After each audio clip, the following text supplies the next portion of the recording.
todas e todos. Ben, ao noso grupo non lle cabe ninguna dúbida de que Portos e o alcalde e o grupo municipal do Partido Popular na Pobra do Carabiñal van buscar o mellor para a maioría e para o conxunto dos veciños de A Pobra. Dito isto, señora Pontón, a nós non nos lo pon fácil. E digo que non nos lo pon fácil porque vostede e eu levamos algún tempo aquí, e eu nesta comisión moito máis tempo que a vostede, e vostedes, o seu anterior portavoz de Pesca, leva proposto no Parlamento de Galicia moitas veces que a este porto se dotara deste servicio. Pero cábeme a segunda pregunta. Vostede hoxe pide a paralización aquí para que se busque unha nova ubicación. Vostedes teñen algunha ubicación?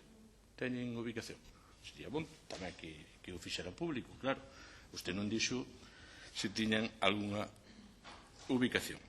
Pero, antes de entrar no fondo da cuestión, eu diría, nosotros queremos manifestar o noso apoio ás iniciativas que desenvolve Portos de Galicia para dotar as instalacións portuarias da súa competencia de puntos de suministro de combustible.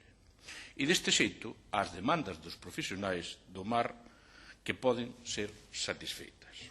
As embarcacións poden verse beneficiadas das ventaxes deste combustible profesional no entorno no que realizan o seu traballo e no entorno no que realizan o seu atraque. Por iso, desde o Grupo Parlamentario Popular, entendemos, polo tanto, que é unha medida beneficiosa para a flota e para os profesionais e incluso evita riscos de ter que transportar este combustible.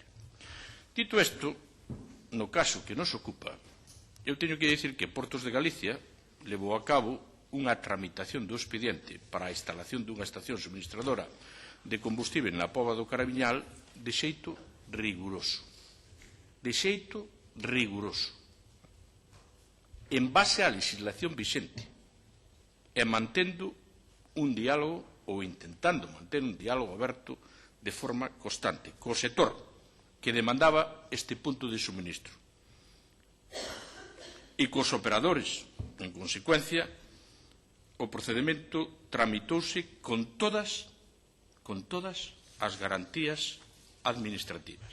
A día de hoxe, é certo que a obra está adxudicada, oferta proposta pola mesa de contratación, e é certo que neste momento realizouse o replanteo que permite o inicio de esa obra. Polo que Portos de Galicia, nun Estado de Dereito, ten a obriga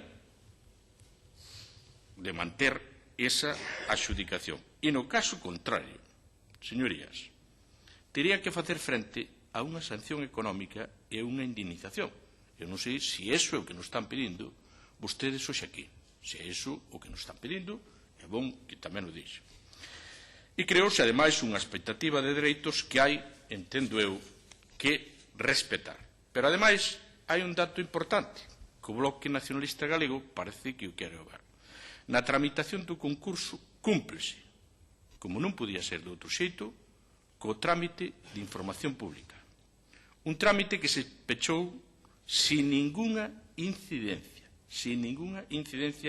con Portos de Galicia. Así mesmo, solicitouse a calificación ambiental e Mati respostou que non era necesario o trámite de estudio de impacto ambiental. Resumindo, que a este portavoz, a este grupo parlamentario, non lle cabe ningunha dúbida de que o Concello, o seu alcalde, o Grupo Municipal do Partido Popular e Portos de Galicia buscan sempre o mellor para os veciños da Pobra do Carabiñal. E neso é no que levamos tempo traballando e neso vai ser no que vamos a seguir traballando.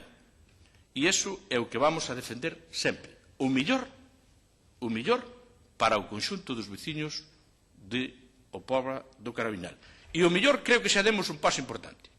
Que como mínimo aquí hoxe estamos a falar dun servicio que hasta o momento os que o necesitaban en este porto non tiñan.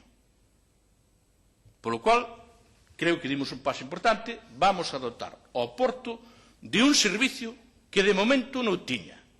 Estamos dando un paso importante. E, lógicamente, vamos a dotar ao Porto de un servicio donde os veciños non tiñan. É certo que dotalo, agora parece que dotalo co consenso de todo o mundo, xa saben vostedes que isto do consenso por todas as partes non é fácil. Pero, sin lugar a dudas, repito, e termino, señor presidente, Portos de Galicia, o alcalde, o goberno municipal da Pobra do Carabiñal, non me cabe ningunha dúbida, nin a min, nin ao grupo mayoritario desta Cámara, que van buscar o mellor para os veciños da Pobra do Carabiñal e para o conxunto da población da Pobra do Carabiñal. Nada máis e moitas gracias. Gracias, señor Baixero. Ten 3 minutos, señora Pontón.